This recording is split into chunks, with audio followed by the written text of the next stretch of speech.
वडाळ येथील लोकमंगल महाविद्यालयात 20वा युवा महोत्सवाचं मंगळवारी मोठ्या जल्लोषात उद्घाटन करण्यात आलं। IAS IPS बनण्यासाठी खूप वेळ द्यावा लागतो, महागडे क्लास लावावे लागतात, प्रसंगी घर देखील सोडावं लागतं। एवढं करूनही यश मिळालं नाही तर युवक खचून जातात। त्यामुळं युवकांनी आपल्या मित्रांना सोबत घेऊन स्वतःचा उद्योग उभा करावा असं आवाहन जिल्हाधिकारी कुमार आशीर्वाद यांनी केलं। मंगळवारी 1 ऑक्टोबर रोजी वडाळा येथील लोकमंगल विज्ञान आणि उद्योजकता महाविद्यालयामध्ये पुण्यश्लोक अहिल्यादेवी होळकर सोलापूर विद्यापीठाच्या 20व्या युवा महोत्सवाचं उद्घाटन जिल्हाधिकारी कुमार आशीर्वाद यांच्या हस्ते करण्यात आलं।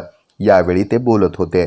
या समारंभाच्या अध्यक्षस्थानी विद्यापीठाचे कुलगुरू प्राध्यापक डॉक्टर प्रकाश महानवर हे होते। यावेळी आमदार सुभाष देशमुख, प्रकुलगुरू प्राध्यापक लक्ष्मीकांत दामा, कुलसचिव योगिनी घारे, राज्यपाल नियुक्त व्यवस्थापन परिषदेचे सदस्य प्राध्यापक देवानंद चिलवंत, व्यवस्थापन परिषदेचे सदस्य राजाभाऊ सरवदे, प्राध्यापक सचिन गायकवाड, डॉक्टर BP रोंगे, परीक्षा आणि मूल्यमापन मंडळाचे संचालक डॉक्टर श्रीकांत अंधारे, राष्ट्रीय सेवा योजना विभागाचे संचालक डॉक्टर राजेंद्र वडजे आदींची प्रमुख उपस्थिती होती। लोकमंगल संस्थेचे अध्यक्ष रोहन देशमुख यांनी या उद्घाटन समारंभाचं स्वागत केलं। यावेळी कुलगुरू प्राध्यापक डॉक्टर प्रकाश महानवर म्हणाले की स्पर्धा म्हटलं की विजय पराजय येतो, मात्र सहभाग हाच खरा विजय असतो। युवा महोत्सव युवा विद्यार्थी कलाकारांच्या सर्वांगीण विकासासाठी खूप महत्त्वाचा आहे। कलाकारांना चांगलं व्यासपीठ या माध्यमातून उपलब्ध करून देण्यात येतं। सोबतच स्टार्टअपसाठी विद्यापीठ नेहमी प्रयत्नशील आहे।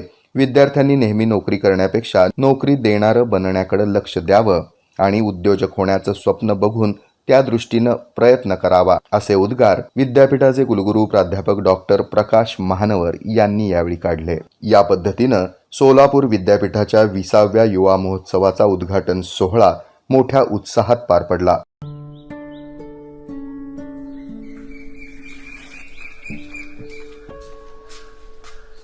ताई, हे घ्या तुमचा सिलेंडर।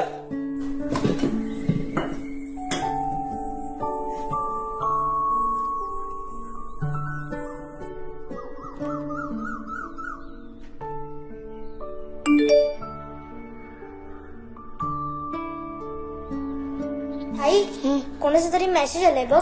मेसेज? हा मुख्यमंत्री अन्नपूर्णा योजनेची रक्कम ट्रान्सफर झाल्याचा मेसेज आहे। राज्यातील महिलांच्या सक्षमीकरणासाठी आणि स्वच्छ इंधनाची पूर्तता करून महिलांच्या आरोग्याचे रक्षण करण्यासाठी महाराष्ट्र शासन सादर करीत आहे मुख्यमंत्री अन्नपूर्णा योजना।